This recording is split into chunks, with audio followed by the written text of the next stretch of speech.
இப்போ பார்த்தீங்கன்னா நம்மளோட ப்ராஜெக்ட் என்னன்னா சோலார் பவர் சேவிங் பங்க். இதான் நம்ம ப்ராஜெக்ட். இந்த ப்ராஜெக்ட்டுக்கு முக்கியமான வந்து பேட்ரி கார். இந்த பேட்ரி கார்லாம் வந்துட்டு நம்ம ஒயரோட கனெக்ட் பண்ணுறதோட ஆட்டோமேட்டிக்காகவே சார்ஜ் ஏறுற மாதிரி. இதுக்கு வந்து இந்த பங்கில் நம்ம என்ன பண்ணியிருக்கோம்னா ஃபஸ்ட்டு ஒரு சோலார் பேனல் வச்சுருக்கோம். இங்கேருந்து சோலார் எனர்ஜி வந்து டிசி கரண்ட்டாக இந்த பேட்டரியில் கன்வெர்ட் ஆகும். இங்கேருந்து இந்த பிசிபி இது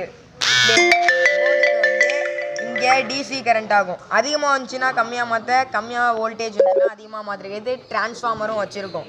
இங்கேருந்து டிசி கரண்ட் ஏசி கரண்ட்டாக மாதிரி இந்த இடத்துக்கு வரும். இந்த இடத்துக்கு வந்தோடனே நம்ம கார் எடுத்துக்கிட்டு இப்படி சல்லுன்னு இங்கே வந்து இப்படி நின்னோன்னா ப்ளூ கலர் லைட் இங்கே பார்த்தீங்கன்னா நல்லா பார்த்தீங்கன்னா கொஞ்சம் லைட் எரியும். இப்போ இந்த சோலார் எனர்ஜி வந்து டிசி கரண்ட் ஆகி, டிசி கரண்ட் வந்து ஏசி கரண்ட் ஆகி இப்போ சார்ஜ் ஏறிட்டுருக்கு. இந்த ப்ராஜெக்டில் நீங்கள் பார்த்தீங்கன்னா நாங்கள் இந்த லைட்டுக்கு மட்டும்தான் கனெக்ஷன் கொடுத்துருக்கோம். நீங்கள் பேட்டரிக்கும் கனெக்ஷன் கொடுத்தா காரும் ஓடும். அவ்வளோதான் இந்த ப்ராஜெக்ட். தேங்க்யூ. Thank you for